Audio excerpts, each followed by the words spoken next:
Halo guys, perkenalkan nama saya Hairul Hamdani dari Proyek Akuntansi kelas D. Name saya dari bos ini. Uh, jadi pada kesempatan kali ini saya akan membawakan sebuah materi, yaitu fungsi linear dalam ekonomi dan bisnis. Lebih tepatnya sih penerapannya atau pengaplikasiannya. Jadi sebelum kita mulai, alangkah baiknya Anda mencuci tangan Anda terlebih dahulu. Dan jangan lupa menggunakan masker saat berpergian keluar, dan jangan lupa untuk menjaga jarak Anda, karena itu demi kebaikan Anda sendiri. Oke? Jadi tanpa berlama-lama lagi, langsung saja kita ke materinya. This is welcome to my channel. I hope you enjoy the video. Don't forget to like, comment, and subscribe. This is me. I'm Hairul Hamdani. Okay, that's fine. You can contact me at ini Instagram saya @hairul_ramdhani_3. Jangan lupa di follow. Baiklah, ada sedikit kata-kata walaupun kurang penting ya. Key of success adalah kunci kesuksesan. Ya. Oke. Baiklah, kita langsung lanjut ke materinya aja ya. Penerapan fungsi linear. Apa itu penerapan fungsi linear? Fungsi linear adalah suatu fungsi yang sangat sering digunakan oleh para ahli ekonomi dan bisnis dalam menganalisa dan memecahkan masalah-masalah ekonomi.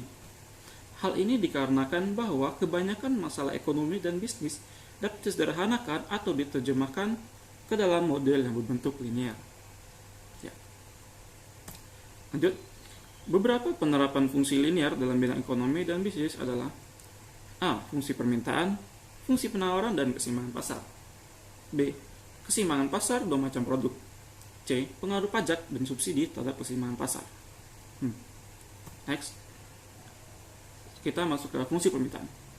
Fungsi permintaan menunjukkan hubungan antara jumlah produk yang diminta oleh konsumen dengan variabel-variabel lain yang mempengaruhinya pada suatu periode tertentu. Bentuk umum rumus dari fungsi permintaan yaitu Qx sama dengan A dikurang B Px. Qx yaitu jumlah barang X yang diminta, sedangkan Px adalah harga produk X. A dan B adalah parameternya. Lanjut. Oke, kita punya contoh soal di sini. D, Qd sama dengan negatif 2P ditambah 10. Maka kurva dari fungsi tersebut adalah, jika Q sama dengan 0, maka 0 sama dengan negatif 2P ditambah 10. Loh, kenapa di sini ada 0? Kenapa bisa jadi 0? Karena kita mengganti Q-nya menjadi 0. Karena Q-nya berada di sebelum sama dengan. Baiklah, lanjut. Jadi, untuk mencari P-nya, kita harus memindahkan rumus 2P ini menjadi positif 2P. Karena ini tetap di sini dan positif. Jadi, kita biarkan saja di situ. Positif. Dan kita lanjutkan. Jadi, P sama dengan 10 dibagi 2. 2 ini adalah dari 2 di depan P tersebut. Jadi sama dengan 5. Sehingga diperoleh titik koordinat A 0,5. Jika P sama dengan 0, maka Q sama dengan negatif 2 dikali 0 ditambah 10. Loh, kenapa ini dikali 0? Karena kita mengganti P dengan 0. Karena negatif 2 dikali 0 sama dengan 0 dan tersisa 10, maka Q kita tulis saja sama dengan 10. Karena tersisa 10. Sehingga diperoleh titik koordinat B yaitu 10,0. Dengan demikian diketahui batasan untuk variabel kuantitas 0 Q lebih dari sama dengan 0 dan Q kurang dari sama dengan 10. Batasan untuk variabel harga yaitu P lebih dari sama dengan 0 dan P kurang dari sama dengan 5. Oke, kita lanjut ke gambar kurvanya. Ini yang seperti kita kerjakan tadi ya. A-nya 0,5 dan B-nya 10,0. Dari persamaan Q sama dengan negatif P ditambah 10. Dan ini adalah tabelnya. Q untuk quantity dan P untuk harga. Price. Baiklah, di sini ada soal latihan. Diketahui fungsi permintaan yakni D, P sama dengan 6 dikurang 2Q. Maka kurva dari fungsi tersebut adalah jawaban dp sama dengan 6 dikurang 2q. Maka kurva dari fungsi tersebut adalah Jika Q sama dengan 0, maka P sama dengan 6 dikurang 2 dikali 0. Seperti yang tadi, kita mengganti Q dengan 0. Dan karena negatif 2 dikali 0 sama dengan 0, tersisalah 6 dan P sama dengan 6. Sehingga diperoleh titik koordinat A 0,6. Jika P-nya sama dengan 0, maka 0 sama dengan 6 dikurang 2Q. P-nya juga kita gantikan 0. Dan karena ini negatif 2Q, kita pindahkan rumus menjadi positif 2Q. Karena 6 ini positif dan tetap di sini, ya sudah, biarkan saja. Dan kita lanjutkan lagi, Q sama dengan 6 dibagi 2, sama dengan 3. Sehingga diperoleh titik koordinat B, 3. Interesting. Dengan demikian, diketahui batasan untuk variabel kuantitas Q lebih dari sama dengan 0 dan kurang dari sama dengan 3. Batasan untuk variabel harga yaitu P lebih dari sama dengan 0 dan P kurang dari sama dengan 6. Oke, lanjut. Dan ini adalah contoh gambarnya. Seperti yang kita kerjakan tadi, yaitu A dengan koordinat 0,6 dan B 3,0. Dari persamaan, P sama dengan 6 dikurang 2Q. Dan ini adalah tabelnya. Oke, lanjut. Kita masuk ke fungsi penawaran.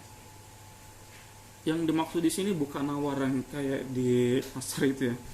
Maksudnya adalah barang yang ditawarkan. Jadi, fungsi penawaran menunjukkan hubungan antara jumlah produk yang ditawarkan oleh produsen untuk dijual dengan variabel-variabel yang mempengaruhinya pada suatu periode tertentu. Ya, seperti itu.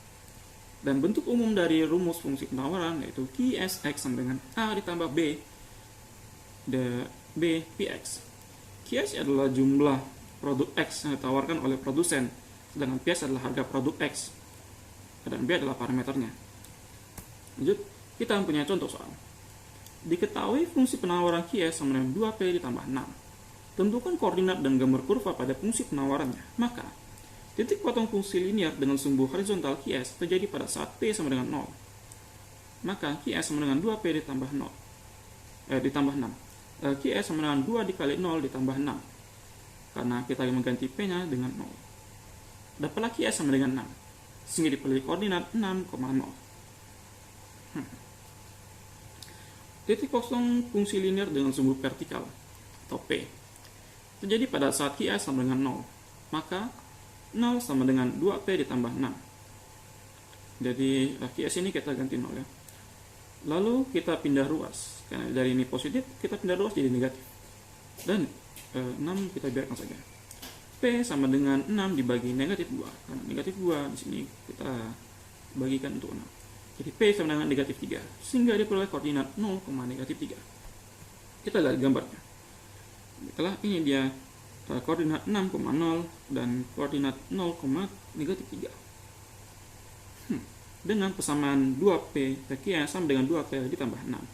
Dan ini adalah tabelnya. Oke, lanjut. Sekarang mencari fungsi permintaan dan penawaran linear. Jika diketahui anggota dari tiap-tiap harga dan kuantitas dari keduanya, permintaan dan penawaran serta harga, maka untuk mencari fungsi permintaan dan penawaran digunakan rumus P dikurang P1 per P2 dikurang P1 sama dengan Q dikurang Q1 per Q2 dikurang Q1. Rumit kan? Saya juga agak rumit ini. Tapi ya kita coba ya. Jadi perhatikan baik-baik. Kalau bisa diulang-ulang terus. Oke, ini ada contoh soal ya. Ketika harga 160, jumlah barang yang diminta konsumen 110 unit. Sedangkan yang ditawarkan produsen 50 unit. Ketika harga naik menjadi 240, jumlah barang yang diminta konsumen turun menjadi 30 unit. Sedangkan yang ditawarkan produsen naik 90 unit. Tentukan fungsi permintaan dari penawaran tersebut. Oke, ini pembahasannya. Jadi diketahui P1 sama dengan 160. P1 ini adalah harga pertama tadi ya. Dan P2 adalah 240, yaitu harga kedua saat terjadi kenaikan. QD adalah barang yang diminta pada pertama. Dan QD yang kedua yaitu adalah yang diminta konsumen kedua, yaitu setelah barang naik harganya. Dan QS adalah 50, yaitu yang ditawarkan oleh produsen yang pertama. Dan QS yang kedua yaitu adalah 90, yang ditawarkan oleh produsen pada saat harga naik. Dan sesuai rumus P dikurang P1 per P2 dikurang P1 sama dengan Q dikurang Q1 per Q2 dikurang Q1.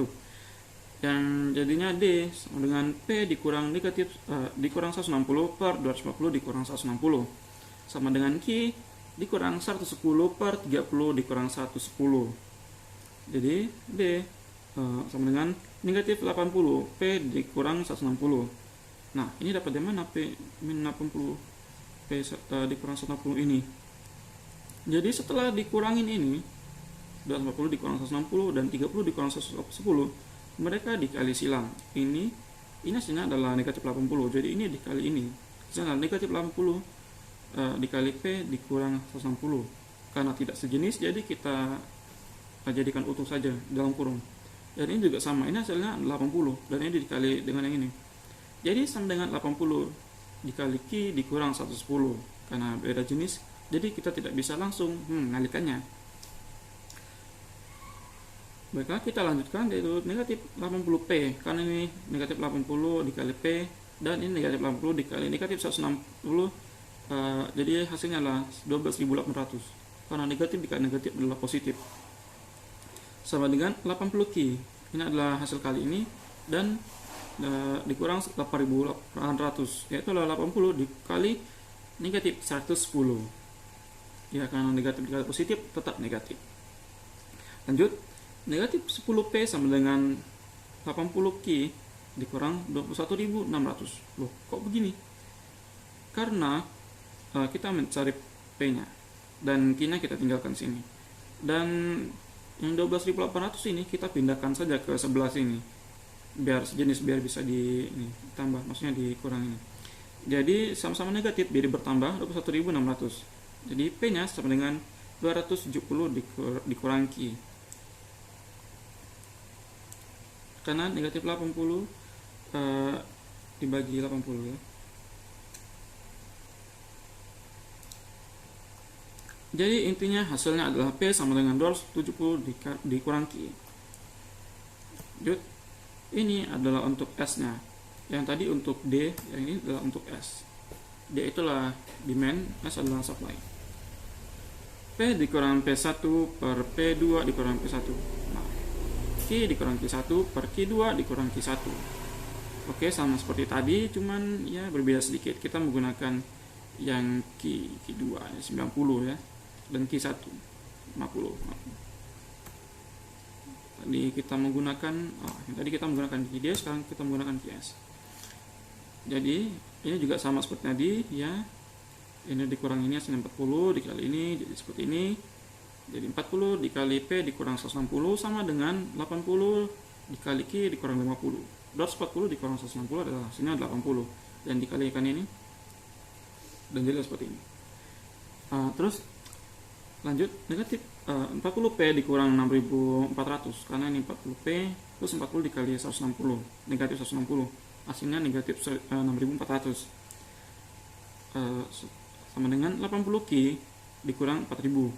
80Q adalah 80 dikali Q dan 4.000 adalah 80 dikali negatif 50, hasilnya adalah negatif 4.000. Lanjut, 40P sama dengan 80Q ditambah 2.400 karena ini 6.400 pindah ruas menjadi positif dan dikurangi dengan 4.000 ini, sisalah 2.400 sehingga dapatlah P sama dengan 2Q ditambah 60.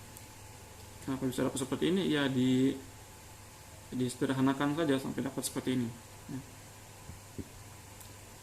Oke, lanjut. Kita masuk ke materi selanjutnya, yaitu keseimbangan pasar atau equilibrium market. Keseimbangan. Seimbang. Yaitu apabila harga yang terjadi di pasar lebih tinggi daripada keseimbangan akan mengakibatkan di pasar terjadi kelebihan penawaran, excess supply. Ini artinya pada tingkat harga pasar tersebut sebenarnya banyak produsen yang bersedia menjual barangnya, akan tetapi pembeliannya terbatas. Jika harga terlalu tinggi maka penawaran yang kelebihan. Itu artinya sedikit yang meminta tapi ditawarkan lebih. Apabila harga yang terjadi lebih rendah dari harga keseimbangan, akan mengakibatkan di pasar terjadi kelebihan permintaan atau excess demand. Ini artinya pada tingkat harga tersebut masih banyak pembeli yang bersedia membeli barang tersebut, akan tetapi jumlah barang yang ditawarkan terbatas. Artinya saat harga barang tersebut tinggi, maka orang akan sedikit membeli barang tersebut. Tapi bagi produsen, mereka malah membuat lebih banyak, dan akhirnya kelebihan penawaran, artinya mereka membuat banyak barang dan menawarkan banyak barang, tapi harga tersebut sangat tinggi. Jadi konsumen enggan membeli barang tersebut, dan terjadilah kelebihan penawaran, excess supply, yaitu penawarannya lebih tinggi daripada permintaannya. Berbanding terbalik dengan saat harga lebih rendah. Jadi saat harga lebih rendah, otomatis para konsumen akan membelinya, dan semua konsumen membeli, akhirnya barang yang ditawarkan habis atau sedikit. Jadi barang tersebut akhirnya terbatas. Jadi kelebihan permintaan. Baik, lanjut. Rumus keseimbangan pasar. Secara matematik dan grafik ditunjukkan oleh persamaan, yaitu QD sama dengan QS atau PD sama dengan PS. Perpotongan kurva permintaan dengan kurva penawaran itu adalah keseimbangan pasar, di mana QD sama dengan jumlah permintaan produk, QS adalah jumlah penawaran produk, PD harga beli produk per unit, PS harga jual produk per unit. Keseimbangan pasar satu macam produk. Interaksi fungsi permintaan QD sama dengan A dikurang DP, dan fungsi penawaran QS sama dengan negatif C ditambah DP. Keseimbangan pasar ini akan menciptakan harga dan jumlah keseimbangan di pasar. Keseimbangan pasar secara aljabar dapat diperoleh dengan mengerjakan sistem persamaan linear antara fungsi permintaan dan fungsi penawaran secara serentak. Sedangkan secara geometri ditunjukkan oleh perpotongan antara kurva permintaan dan kurva penawaran yang mengakibatkan keseimbangan pasar. Baik, kita lanjut ke contoh soal. Diketahui fungsi permintaan dari suatu barang adalah QD sama dengan negatif 2P ditambah 12, dan fungsi penawarannya adalah QS sama dengan 2P dikurang 4. Carilah titik keseimbangan pasar dari barang tersebut dan gambarkan. Pembahasan contoh soal. Diketahui D, QD sama dengan negatif 2P ditambah 12, dan S, QS sama dengan 2P dikurang 4. ME ini adalah market equilibrium atau keseimbangan pasar. D sama dengan S. Jadi kita lanjut ke negatif 2P ditambah 12 sama dengan 2P dikurang 4. Ini adalah QD, ini adalah QS. Negatif 2P dikurang 2P, karena ini diketahui D, QD sama dengan negatif 2P ditambah 12, dan S, QS sama dengan 2P dikurang 4. ME adalah market equilibrium atau keseimbangan pasar. D sama dengan S. Jadi negatif 2P ditambah 12 itu adalah QD, dan 2P dikurang 4 adalah QS. Lalu kita satukan dari masing-masing jenis tersebut, negatif 2P dengan negatif 2P, karena ini positif 2P dan dipindah menjadi negatif 2P, dan sama dengan negatif 4 dikurang 12, karena ini positif 12 karena pindah ruas jadi negatif 12, dan dapatlah negatif 4P sama dengan negatif 16. Seperti yang tadi kita selesaikan P sama dengan 4, yaitu negatif 16 dibagi negatif 4. Kita sudah dapat P nya sama dengan 4, berarti kita masukkan ke masing-masing rumus tersebut. Q sama dengan 2P dikurang 4, jadi Q sama dengan 2 dikali 4 dikurang 4, hasilnya adalah 4. Q sama dengan 4. Begitu juga dengan QD. QD sama dengan negatif 2P ditambah 12, jadi QD sama dengan negatif 2 dikali 4 ditambah 12, jadi QD nya adalah sama dengan 4. Jadi, titik keseimbangan pasar terjadi pada saat harga P sebesar 4 dan jumlah Q barang sebesar 4. Untuk membuat gambar, kita membutuhkan koordinatnya. Jadi, QD sama dengan negatif 2P ditambah 12. Jika P sama dengan 0, maka QD sama dengan 12,0. Karena ini P-nya kita ganti jadi 0, jadi kita langsung saja tulis 12. Jika QD sama dengan 0, maka P sama dengan 6, atau 0 dikurang 6.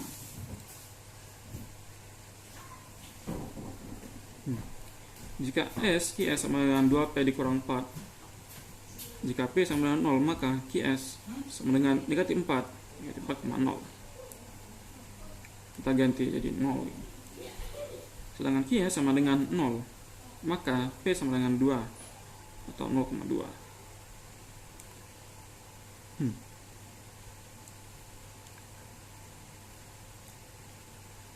Jadi, kedua fungsi tersebut terdapat titik potong, yaitu pada koordinat ME 4,4.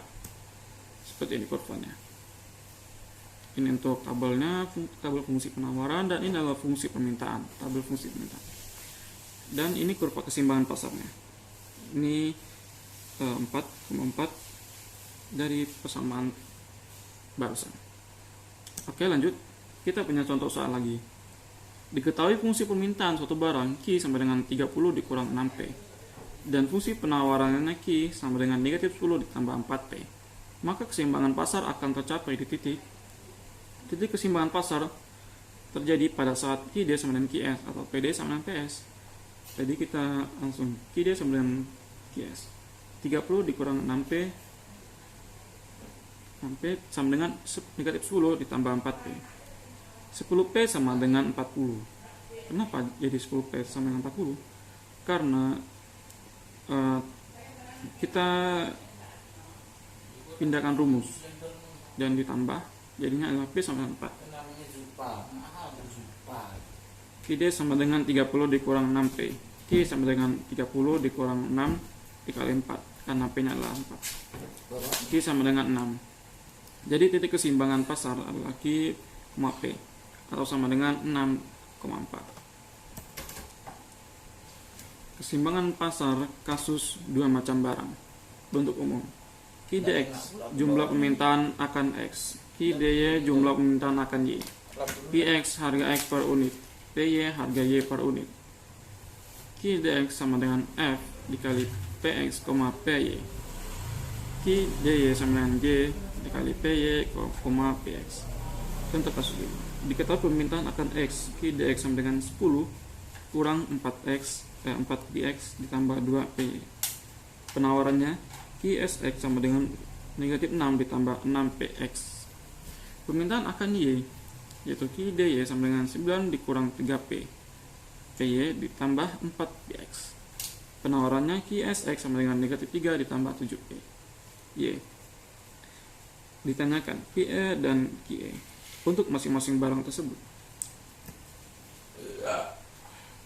Penyelesaiannya, keseimbangan pasar barang X, QDX sama dengan QSX, 10 dikurang 4PX ditambah 2PY sama dengan negatif 6 ditambah 6PX.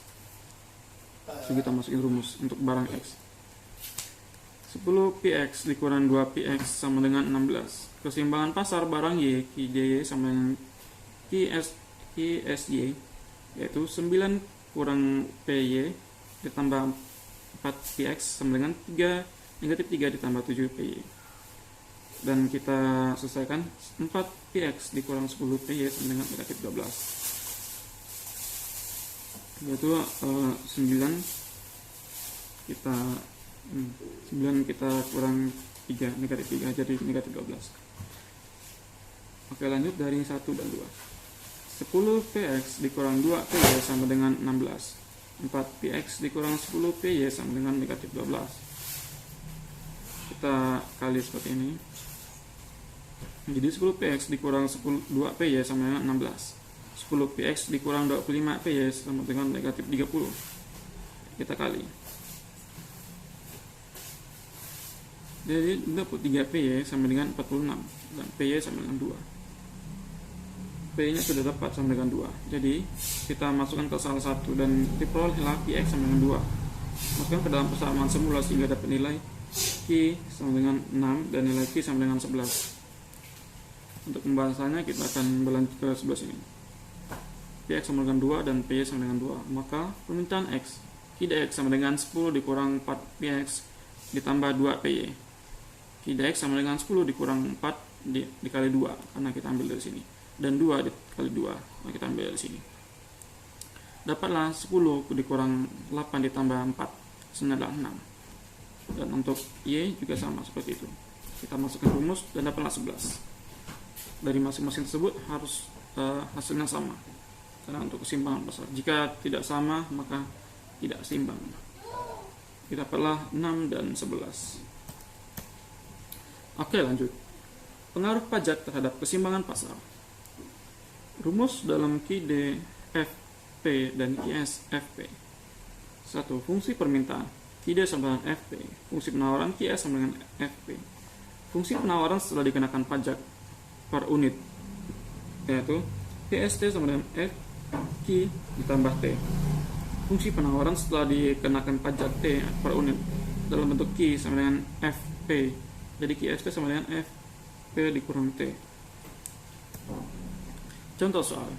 Diketahui satu produk ditunjukkan fungsi permintaan P sama dengan 7 ditambah Q dan fungsi penawaran P sama dengan 16 dikurang 2Q. Produk tersebut dikenakan pajak sebesar 3 per unit. Pertanyaan, berapa harga dan jumlah keseimbangan pasar sebelum tersurat pajak? 2. Berapa besar penerimaan pajak oleh pemerintah? 3. Berapa besar pajak yang ditanggung konsumen dan produsen? Keseimbangan pasar sebelum pajak, yaitu QD sama dengan QS. Jadi 7 ditambah Q sama dengan 16 kurang 2Q. Kita dapat dari sini.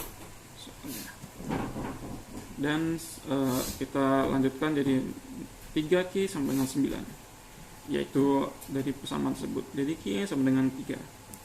Dan untuk P nya 7 ditambah Q. Jadi P sama dengan 7 ditambah 3. Q nya kita sudah dapat 3. Jadi PS sama dengan 10. Jadi keseimbangan pasar sebelum pajak 3,10. Keseimbangan pasar sesudah pajak, fungsi penawarannya menjadi P sama dengan 16 dikurang 2Q ditambah T. T nya adalah pajak. Jadi sama dengan 16 dikurang 2Q ditambah 3. Jadi langsung kita tambahkan yang positif tanpa positif. Jadi 16 ditambah 3 jadi 19 dikurang 2Q. Persamaannya jadi berubah. Jadi QD sama dengan QS. Jadi 19 dikurang 2Q sama dengan 7 ditambah Q. Jadi 3Q sama dengan 12.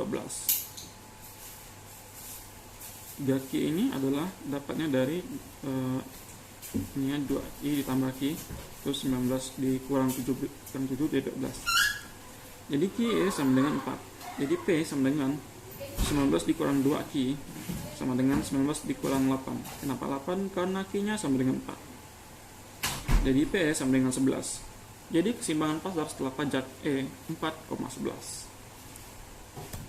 Lanjut. T sama dengan T dikali QE sama dengan 3 dikali 4. Hasilnya adalah 12, yaitu besarnya penerimaan pajak oleh pemerintah Rp 12 per unit. TK sama dengan PE aksen titik sini dikurang PE sama dengan 11 dikurang 10 sama dengan 1. Besar pajak yang ditanggung konsumen yaitu Rp1. TP sama dengan T dikurang TK sama dengan 3 dikurang 1 sama dengan 2. Jadi besar pajak yang ditanggung produsen adalah Rp2.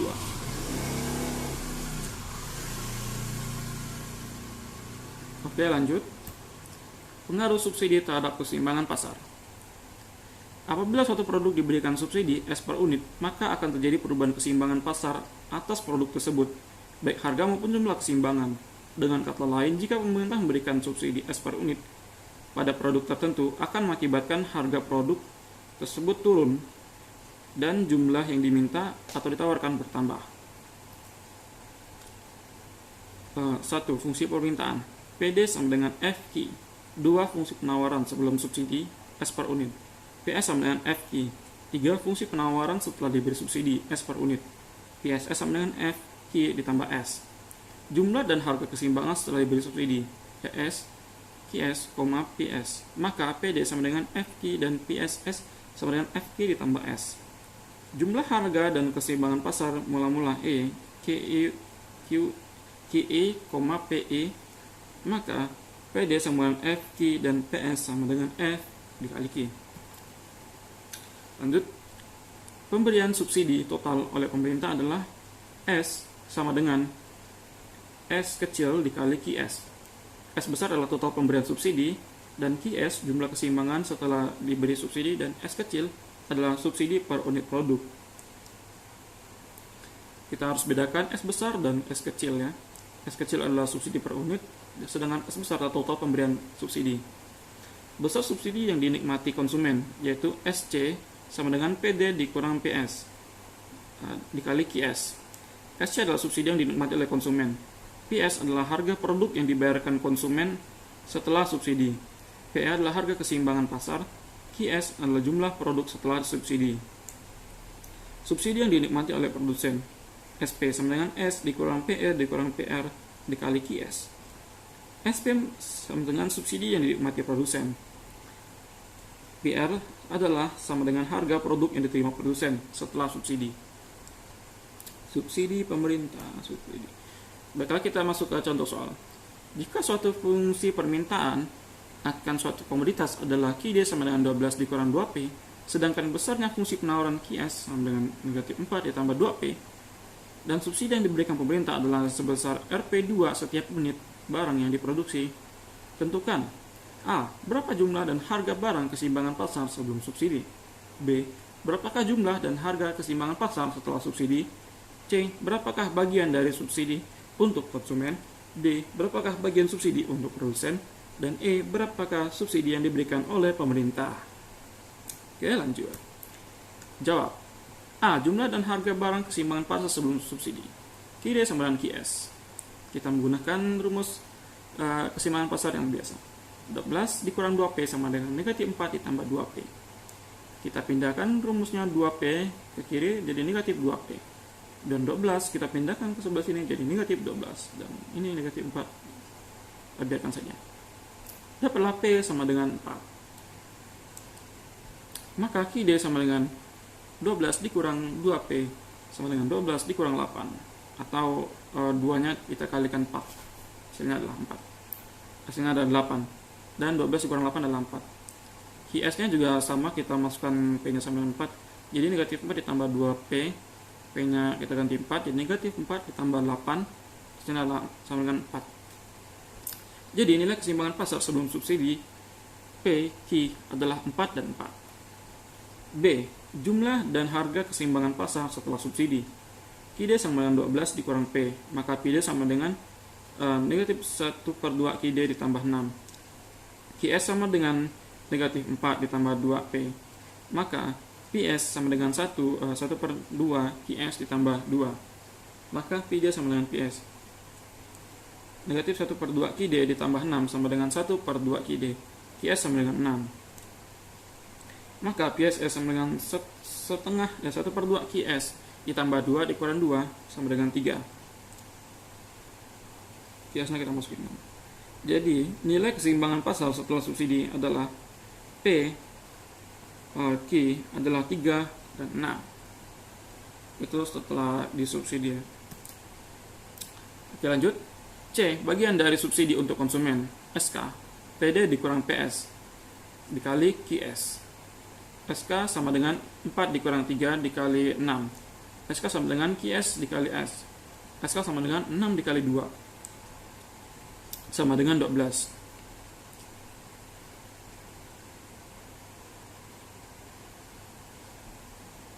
Bagian dari subsidi untuk produsen. SP sama dengan S dikurang PD dikurang PS dikali QS. 2 dikurang 4 kurang 3 dikali 6 sama dengan 6.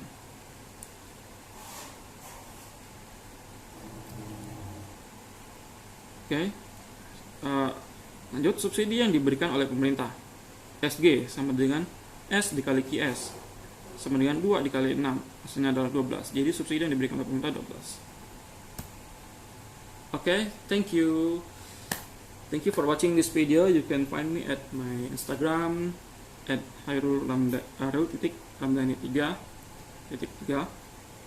Thank you sudah meluangkan waktu Anda selama ini untuk melihat video saya. Terima kasih sekali lagi telah menonton video ini dan see you in the next video. Bye bye.